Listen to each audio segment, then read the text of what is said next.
B? What's going on? Good.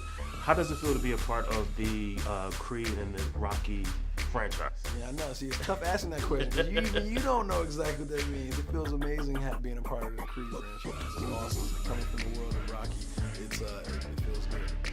So in the film, you showed a lot of strength, and it was some moments within the film where you could have instantly broke with all the challenges and all that. Tell us about your character's emotions and overcoming everything that he had to overcome. I feel like Adonis is a strong person, he's strong-minded as well, but he's very emotional. Sometimes emotions kind of gets the best of him. So I feel like, he had to dig deep and, make some mistakes and get his ass whooped, once or twice, and knock some sense into him. And I think through gaining his own family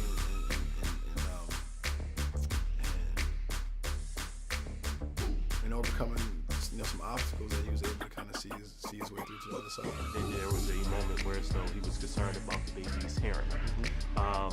With a lot of parents now that have children that may be born with different, issues, what would you say to those to kind of encourage them to keep on going?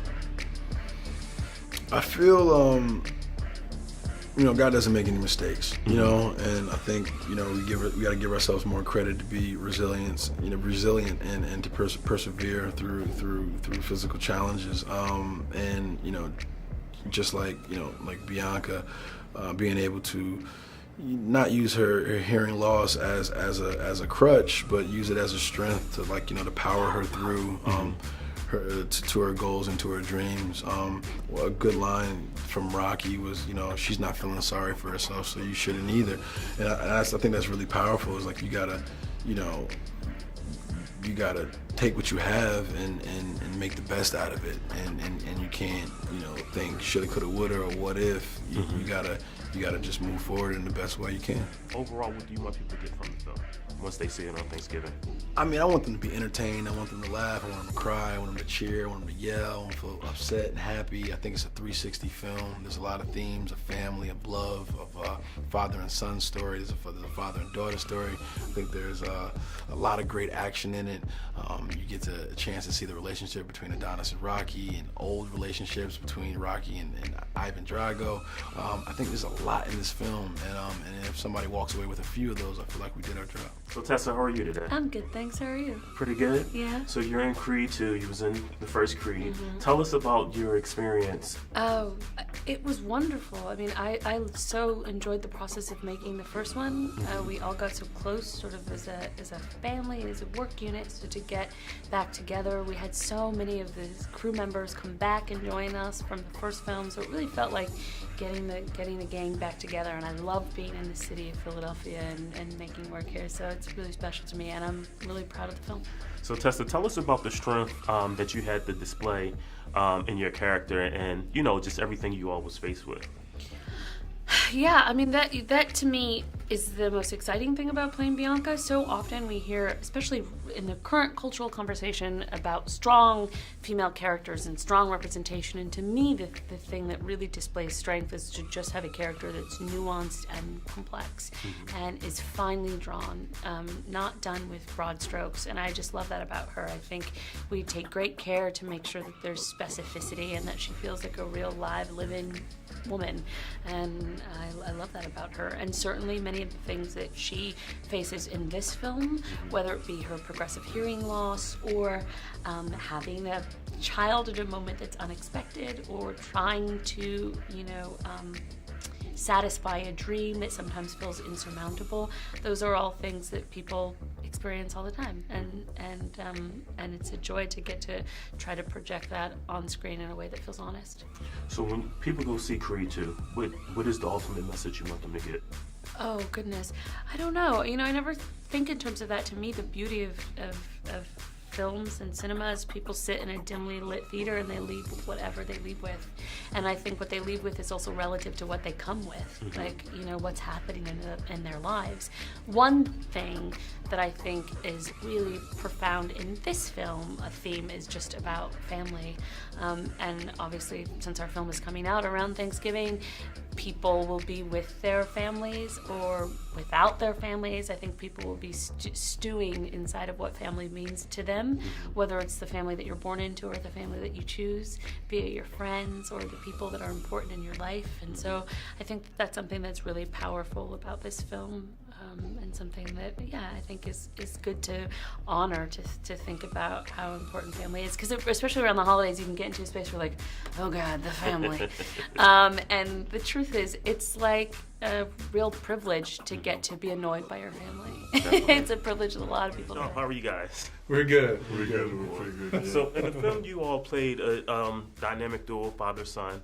The father was trying to give the son more than what he could really handle. Tell us a little bit about that. Yeah, you're right. I'm trying to use him for my own devices to get my own revenge, my own redemption, to get back what's mine, and I don't care how he feels about it. I mean, inside I kind of do, but I shut that down, and I'm just going to use him for my own, to get my own comeuppance. But at some point in the story, I'm realizing what I'm doing, and I lose him, and I've lost sort of in the 3/4 through, I realize I'm losing my son, and at some point I'm going to lose him. He may also die towards the end, and I don't want to give it all away, but I have to make some hard decisions, some really rough decisions later, which I liked about the story.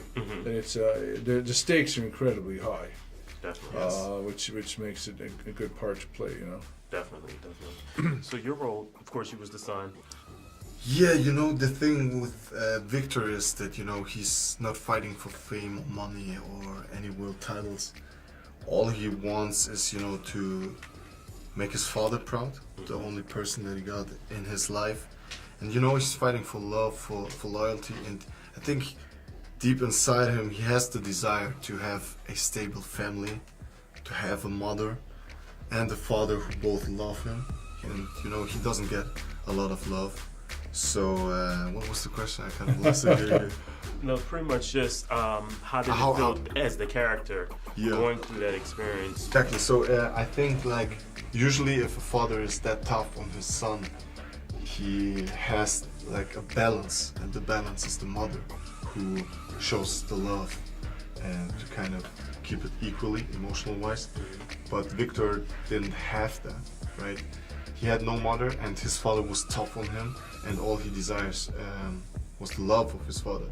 So he tried, and he's still trying to do everything in order to get that love. But Ivan is making it pretty difficult for him because I think Ivan thinks that, showing too much love and showing emotions makes him weak, makes his son weak, and he wants his son to be tough as possible. Right. What do you guys want people to get from the film? Well, I think that it shows, in our relationship, it shows a complex relationship between two men, one is a father, one is a son, and I think it's great to show that in movies, because a lot of times men are being played as stereotypes, you're a hero, you gotta go and kill the enemy, or, you're indestructible, or you're funny, or, but it's, especially when you have big, strong men, being emotional and caring about each other, ultimately, showing those emotions is quite powerful, I think, and it's more, I think it's needed, and I hope that's, like, we can help maybe with, we can at least show that to people, and they can maybe reflect on their own lives. What do you think? Yeah, I dig that. Like, I think boxing is secondary. It's about family, it's about loyalty, and I said that earlier before, like, I truly think, that this should be a movie when you get out of the cinema, you call your dad, you call your mom, tell them you love them, it's all good.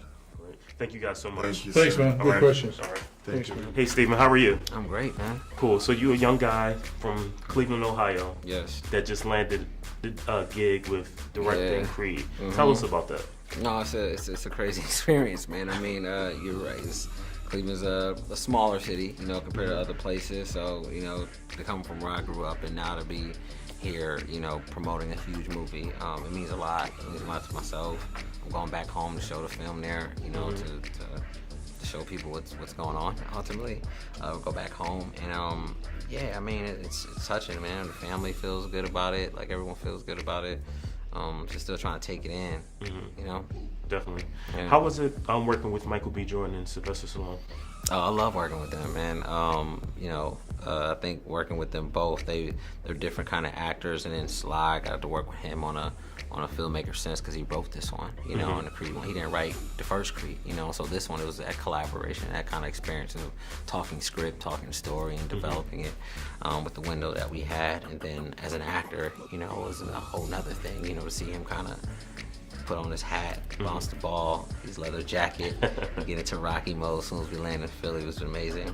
And then with Mike, man, he just gives you everything as an actor. You know, if I tell him to stand there, he'll stand there. If I tell him to jump, he's telling me exactly how high. He's 100% at everything. And so it's cool when you have these actors who are committed to their craft.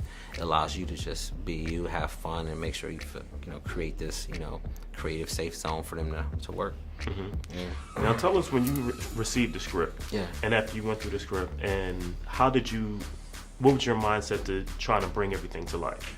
When I first got the script, there was already some sort of format, right, with like the amount of fights and the arcs of the fights. So Sly, the master, the guru in fights, created that format. And then what they wanted me to do was to add to Adonis Creed storyline, the Dragos, and add this sort of emotion and make sure we had the voice of today's generation, as they would say it. But I got what they meant, which is basically add my own spin to it, put some emotion behind everything. I leveled up the stakes a bit to make sure that it was different, and that's kind of what the development phase was about, watching old movies from Rocky, make sure we implemented those, watch Creed film, obviously over and over again, and just pick pieces from that, and then, put pieces of me where I can. Great. Now my last question, like I said earlier, you're young. Yeah. What advice would you give people that want to, do what you're doing and doing it big? Just create films, to be honest. That's the only thing you can do. I think if you try to rely on anything else, I think it's sort of like it's a craft thing. For me, I just kept making short films, even when nobody was watching. Just to fail and just try something new. Sometimes I'll mimic other filmmakers, just to see what they've done in my short films, just so I can go through the process. And so once you make these short films and establish your craft, then you just kind of need a network. And that's when I went to film school. You don't necessarily have to go to film school, but if you're in the city or if you're around people where you feel like you can make your own feature and get it out there, you do it. You know what I mean? If you need that sort of help, like I did, because I'm from a small, from Cleveland, I went to LA to make it happen. But speak from the heart, do what you love, man, and treat it, with respect. Because the craft can be powerful and it can move people. So.